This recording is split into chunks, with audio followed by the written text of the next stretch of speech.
Good day, dear viewers. Thank you for stopping by.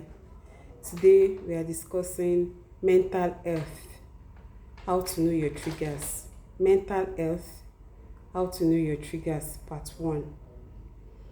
According to World Health Organization, more than a billion people are living with mental health condition globally. More than 1 billion people. And out of that 1 billion people, it comprises you and I. Right. And what's this mental health we are talking about? Mental health, according to World Health Organization, is a state of well-being that enables people to cope with stresses of their lives.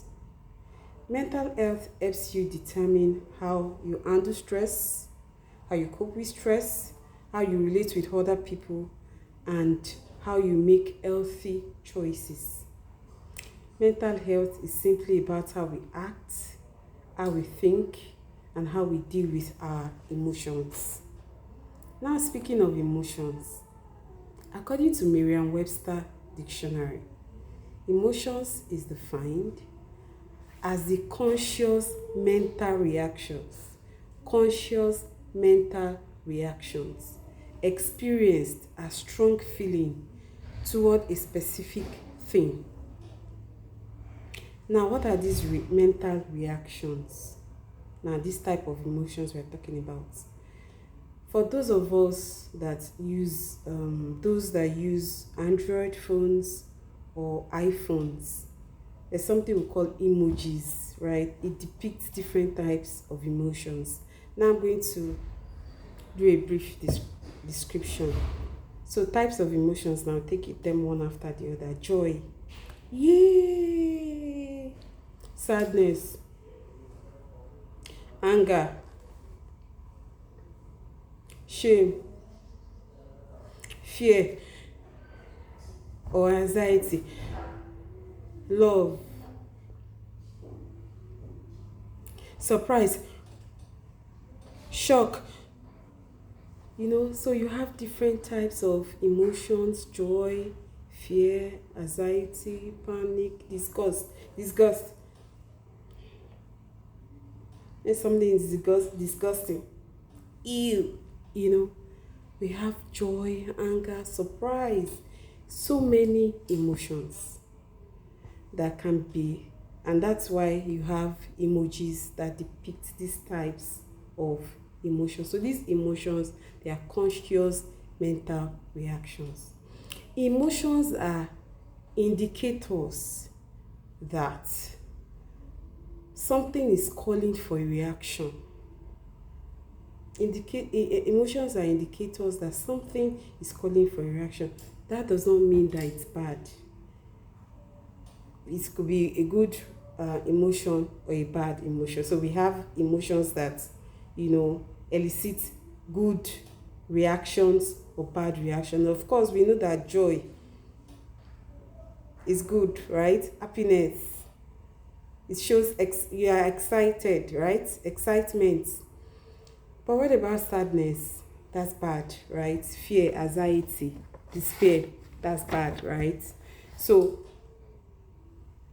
emotions that are indicators that something is calling for reaction does not mean it's a bad thing. It could be bad or good, like I said earlier. Knowing your triggers. Now, when we say triggers, what do we mean? Triggers are external circumstances or events that may elicit uncomfortable emotional responses. And when we say triggers, this trigger here can be a person. We said external events or circumstances, right? That external circumstance or external events can be a person, can be a place, a thing, or a situation. A trigger is a person, place, thing, or situation that can elicit an uncomfortable emotional response. If you are a student watching this video Your teacher can trigger you. Your school environment can trigger you. If you're an employee watching this video, oh, your employer can trigger you. Your co-worker can trigger you.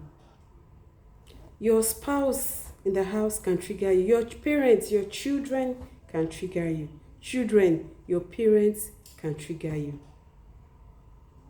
We that are in Nigerians, we are triggered daily. The economy, light, power supply, our finance, so many things can trigger us, those uncomfortable reactions. Now, we'll talk of types of triggers. Number one, financial issues, money. Right now, I am triggered because my account balance is looking like a jam score, right? I don't have money to do so many things that I want to do. So yes, I'm triggered. I'm anxious. I'm counting down. Today is 27th and I'm wondering when is the month going to end so that I can get my paycheck. Family conflicts can trigger you. Relationships can trigger you. And there's a breakdown in relationship and all of that between husband and wife, boyfriend and girlfriend, or even two friends. A location, maybe you're moving houses or there's a place that you've had the memory, it can trigger you. Being exposed to traumatic events can also trigger you. That's another type of trigger. Bereavement, loss of a loved one, anniversaries, remembering significant dates, something that you see on TV or you listen to in the news can trigger you. Even something that you see on social media can trigger you. Meetings.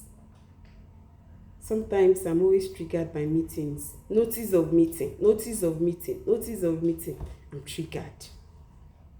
Events at work. For instance, you hire me as a teacher and you're not telling me that we should come for marketing drive in the school. As how now, it causes triggers. Being isolated, being unwelcomed can cause trigger. For those of you that are working in organizations, heavy workloads, it's time for appraisals. Deadlines can cause triggers. Now, how can you identify your own trigger? How can you identify causes of your trigger? I want to leave this as an assignment for you. Engage me in the comment section. Tell me what causes your trigger. Is it when you feel betrayed, or when you feel unwelcomed, or when you feel uncared for, or when you feel unheard, or when you feel manipulated? What causes your triggers? I would like to know. This is the end of part 1. In the next video, in part 2, I'll be talking about how to cope with your triggers. Thank you so much for watching. If you are watching this on YouTube, kindly subscribe to my channel, like my videos, watch, share, and comment. And if you are watching it on TikTok, Instagram, or Facebook, kindly follow me. Thank you so much. Bye for now.